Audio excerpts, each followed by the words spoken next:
साहब क्यों नहीं जा रहे? साहब को जाना चाहिए। अगर 56 इंची हैं तो साहब जाके वहाँ लोगों की हक की बात करें। कम से कम ये तो कह दे कि मैं मणिपुर वालों के साथ हूँ। सुप्रीम कोर्ट ने डंडा घुसाने का काम किया इनके अंदर, जो पारदर्शिता अभी तक की मैं बताने जा रहा हूँ कि पिछले 10 साल से जब से नरेंद्र मोदी जी प्रधानमंत्री बने, सबसे बड़ा घोटाला जब से भारतीय जनता पार्टी सरकार में आई है, कोई सबसे बड़ा घोटाला है तो वो इलेक्टोरल बॉन्ड वाला है। वो हर जगह फेंकने का काम करते हैं। कम से कम मणिपुर में जाके क्यों नहीं फेंक रहे? शर्म आ रही है क्या? या वहाँ की जनता देश की जनता नहीं है?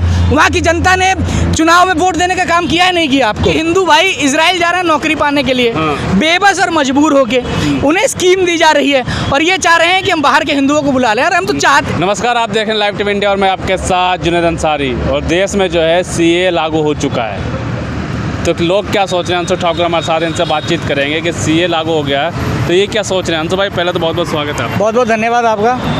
लागू कर दिया सीए तो क्या हो गया? लागू कर दिया तो लोग उसका विरोध थोड़ी कर रहे हैं। कौन विरोध कर रहा है? सीए कोई मुद्दा है ही नहीं। अरे सीए लागू करने से क्या होगा? लागू आप वो करिए जो आपने उत्तर प्रदेश में 4 साल बाद जो भर्ती लेके आए पुलिस की, वो लीक हो गई।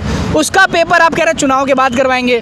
वो अगर आप लागू करवाते लड़कों को नौकरी देते, वो बड़ा मुद्दा है। सीए कोई बड़ा मुद्दा नहीं है। स्टॉक कहा जा रहा है 24 से। इलेक्टोरल बॉन्ड को जो सुप्रीम कोर्ट जो मांग कर रहा है, उसकी पारदर्शिता पूरे देश की जनता के सामने रखी है। ये बड़ा मुद्दा है। सीए कोई बड़ा मुद्दा नहीं है। ये हमेशा भारतीय जनता पार्टी वो मुद्दा चुनने का काम करती है जिससे लगता है कि देश में हिंदू मुस्लिम का विवाद हो। इन लोगों को ऐसा लग रहा है, जो दिल्ली वाले बैठे हैं, कि सीए लागू करेंगे तो देश के मुसलमान छाती पीटने का काम करेंगे। लेकिन ये उल्टा हो गया इनके साथ। जिस तरीके से किसान बिल लेके आए थे, ये किसान आंदोलन किसानों ने किया था, उसके बाद वो बिल वापस इनके अंदर चला गया। उसी तरीके से सीए का जब मुद्दा इन्होंने जो सोच के लागू किया, वो इनको वापस मिल गया। इससे कुछ हिंदू मुस्लिम का विरोध नहीं है। देश में अमन, चैन, शांति, भाईचारा कायम था, कायम है, कायम रहेगा। मास्टर स्ट्रोक है 24 से पहले। मास्टर स्ट्रोक इनका फेल हो गया। अगर मास्टर स्ट्रोक अगर होता तो आज हरियाणा के मुख्यमंत्री इस्तीफा थोड़ी देते। आज समाजवादी पार्टी के विधायकों को तोड़ के राज्यसभा में वोट थोड़ी पाते। या जो और राज्यों में देखिए, आप उत्तराखंड देखिए, दूसरी पार्टी की सरकार गिराने के चक्कर में थोड़ी रहते ये। इनका कोई मास्टर स्ट्रोक नहीं है। हिंदुओं से ज़्यादा देश के मुसलमानों ने सीएए का छाती खोल के हृदय से स्वागत करने का काम किया है। मुसलमान कहीं से कहीं तक कोई नाराज़ नहीं है। बस ये मान लीजिए कि शर्ट में एक पुरानी शर्ट थी जिसमें 5 बटन थे, भारतीय जनता पार्टी की सरकार ने 2 बटन और लगाने का काम किया। उससे हमारे लिए और फायदा ही रहेगा। उससे कोई मुसलमान कोई नुकसान नहीं। बाहर से आएंगे पाकिस्तान से, मुसलमानों को नहीं देंगे लेकिन नागरिकता, लेकिन पाकिस्तान बांग्लादेश से जो अल्पसंख्यक आएंगे, यानी वहाँ के अल्पसंख्यक यहाँ के हिंदू भाई जो आएंगे तो उनको देंगे नागरिकता। देखिए, यही बात हिंदुओं को समझने की ज़रूरत है। ये कहीं भी मुसलमान शब्द इसलिए ला देते हैं ताकि ये सोचे कि हिंदू समाज को लगेगा कि भारतीय जनता पार्टी हमारे हक और हकूक़ की बात कर रही है। लेकिन कुल मिला के मुसलमान और गैर मुसलमान शब्द का इस्तेमाल करके ये हिंदुओं को काटने का काम करते हैं। आप ये बताइए कि जिस तरीके से इन्होंने महंगाई बढ़ाई, आप रोटी की बात करिए, तेल की बात करिए, आटे की बात करिए, पेट्रोल की बात करिए, संसाधनों की बात करिए, एजुकेशन की बात करिए, हॉस्पिटल की बात करिए। अगर महंगाई जो हिंदुओं के लिए वही मुसलमानों के लिए है। लेकिन जिस तरीके से उन्होंने बताया गैर मुस्लिम, अरे बढ़िया है भाई। हम तो चाहते हैं कि पूरे विश्व का हिंदू भारत में आ जाए। हम चाहते हैं कि पूरे विश्व का हिंदू भारत में आ जाए।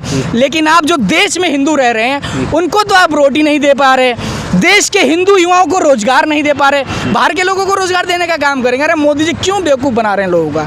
मुझे समझ में नहीं आता क्यों ठगने का काम कर रहे हैं आप लोग। यहाँ के हिंदू भाई तो इजराइल जा रहे हैं। मैं वही तो कह रहा हूँ, यहाँ के हिंदू भाई इजराइल जा रहे हैं नौकरी पाने के लिए, बेबस और मजबूर होके उन्हें स्कीम दी जा रही है और ये चाह रहे हैं कि हम बाहर के हिंदुओं को बुला लें। और हम तो चाहते हैं, मुसलमानों को भी मुझे नहीं लगता कोई आपत्ति होगी कि देश में हिंदू बढ़ रहे हैं। अरे बढ़ना चाहिए भाई, बढ़े।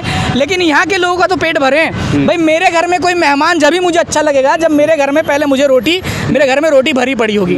मेरा पेट भरा रहेगा तो बढ़िया है, मैं मेहमान को भी खिलाऊंगा। और मान लो कि लाज में पड़ के मैं मेहमान को खिलाऊं तो उससे पहले मेरे घर में कम से कम अनाज होना चाहिए। मुद्दा छुपाने के लिए, कोई मुद्दा छुपाने के लिए या अखबारों के हेडिंग बदलने के लिए सीए लागे। जो इलेक्टोरल बॉन्ड है, जो सुप्रीम कोर्ट ने डंडा घुसाने का काम किया इनके अंदर, जो पारदर्शिता अभी तक की मैं बताने जा रहा हूँ कि पिछले 10 साल से जब से नरेंद्र मोदी जी प्रधानमंत्री बने, सबसे बड़ा घोटाला जब से भारतीय जनता पार्टी सरकार में आई है, कोई सबसे बड़ा घोटाला है तो वो इलेक्टोरल बॉन्ड वाला है। आप ये बताइए क्यों भारतीय जनता पार्टी ऐसी कौन सी राजनीति करती है जो सबसे ज़्यादा चंदा उन्हीं को मिलने का काम करता है, और जो चंदा दे रहे हैं भाई उसका हिसाब दो। भाई मान लो मैं चोरी करके आया और वो पैसा मैंने किसी राजनीति पार्टी को देने का काम किया तो पता ही नहीं चला मैं पैसा कहाँ से लाया, चोर कौन है। भाई स्टेट बैंक ऑफ इंडिया को उसका हिसाब देना पड़ेगा और सुप्रीम कोर्ट इस पे सख्त है। मैं कहता हूँ कि जब तक सुप्रीम कोर्ट है हमारा तब तक हमारा लोकतंत्र जिंदा है। ये सारा जो बनाया जा रहा है CAA हो गया या और कोई मुद्दा हो गया, भारतीय जनता पार्टी सिर्फ इसलिए लाने का काम कर रही है क्योंकि लगता है इन्हें कि इन मुद्दों को उठाने से जो इलेक्टोरल बॉन्ड वाला मुद्दा है वो दब जाएगा, लेकिन इस बार ऐसा नहीं होगा। जी। लेकिन एक रेसलर थे मणिपुर के, जी, ये CA की बात करते हैं, नहीं बाहर के लोगों को लाने की बात करते हैं, जो देश के रेसलर हैं मणिपुर की वो कह रहे हैं कि मणिपुर आ जाइए प्रधानमंत्री जी, हमारा जो है भविष्य खतरे में है। देखिए मैं उन रेसलर की तारीफ करना चाहूँगा जो इतने बड़े कलेजे से, इतनी मजबूती से उन्होंने अंतर्राष्ट्रीय मंच जैसे जगह पे अपनी बात रखने का काम किया, क्योंकि आज के समय में जो बड़े बड़े अदाकार हैं, कलाकार हैं, वो डर के बैठ गए हैं साहब के सपोर्ट में। तो बहुत बड़ी बात और ये सच्चाई है कि प्रधानमंत्री जी विदेश चले जा रहे हैं, प्रधानमंत्री जी बिहार चले जा रहे हैं, प्रधानमंत्री जी बंगाल चले जा रहे हैं, प्रधानमंत्री जी गुजरात चले जा रहे हैं, लेकिन जहाँ हमारी देश की बहन बेटियों को नग्न करके घुमाया गया, जहाँ नोचा गया, जहाँ पिछले लगभग 1 साल से मणिपुर को जलाया गया, जहाँ दरिंदगी का खेल हुआ, हवस की शिकार वहाँ की बहन बेटियों के अस्मिताओं को लूटा गया, वहाँ साहब क्यों नहीं जा रहे? साहब को जाना चाहिए। अगर 56 इंची हैं तो साहब जाके वहाँ उन लोगों की हक की बात करें। कम से कम ये तो कह दे कि मैं मणिपुर वालों के साथ हूँ, या ये तो कह दे कि मणिपुर से मेरा पुराना नाता है। जो जुमले वो हर जगह फेंकने का काम करते हैं, कम से कम मणिपुर में जाके क्यों नहीं फेंक रहे? शर्म आ रही है क्या? या वहाँ की जनता देश की जनता नहीं है? वहाँ की जनता ने चुनाव में वोट देने का काम किया है, नहीं किया? आपको दिल बड़ा करके बाहर वालों को लिए तो दिल खोल दिया ना।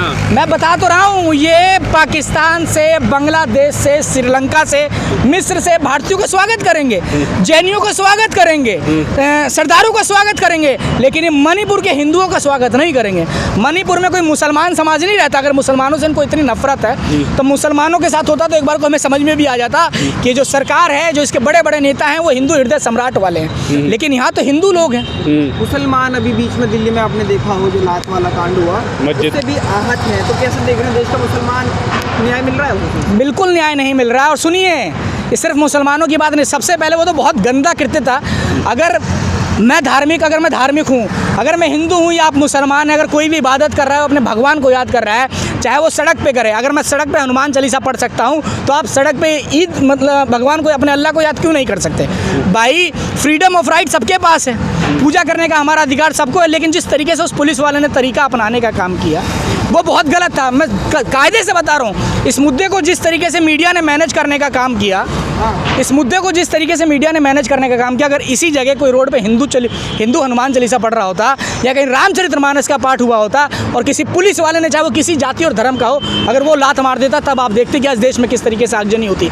मैं मुसलमानों को बहुत मतलब बधाई का पात्र देना चाहूँगा कि कम से कम उनके अंदर धैर्य तो है, उन्हें लोकतंत्र में विश्वास है, समय आने वाला है। और ये सिर्फ मुसलमानों के लिए नहीं, आज इन्होंने मुसलमानों को मारा है, कल वो हिंदुओं को सड़क पर मारने का काम करेंगे।